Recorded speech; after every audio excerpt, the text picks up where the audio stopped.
தமிழக வெற்றிக் கழகத்தின் தலைவர் விஜய் வந்துட்டு ஏன் மக்களை போய் சந்திக்கவே இல்லை, பாதிக்கப்பட்ட யாரையுமே அவர் ஏன் போய் சந்திக்கவே இல்லைன்னு சொல்லிட்டு நேற்று நைட்டில் இருந்து இந்த கேள்வி மட்டும்தான் எல்லா இடத்துலையும் ஓடிட்டு இருக்கு.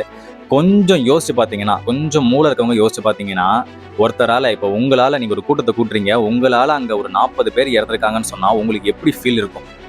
சும்மா யோசிச்சு பாருங்க. உங்களால் யாராச்சும் ஒருத்தவங்க சின்னதாக காயமானா கூட நமக்கு அவ்வளோ பதட்ட, ஐயோ என்னால ஆச்சுன்னு சொல்லிட்டு அந்த கில்ட்டில் அவ்வளோ நம்ம கஷ்டப்படுவோம். அப்போ அவருக்கு எவ்வளோ இருக்கும்? இதை யாருமே யோசிக்கவே மாட்டுறாங்க. எல்லாரும் உடனே அவர் வந்து ஏன் பேச மாட்டாரு, இந்த மாதிரி மீடியாவுக்கு பதில் சொல்ல மாட்டாரு, பயந்து ஓடிட்டாரு, ஒளிஞ்சிட்டாரு, இவ்வளோதான் விஜய், நடிக்க நடிக்க மட்டும்தான் லாக்கி, அரசியலுக்கு லாக்கி இல்லை, தேவையில்லாமல் வந்துட்டாரு அப்படின்னு சொல்லிட்டு ஏகப்பட்ட பேர் போட்டு தாக்குன்னு தாக்குறாங்க.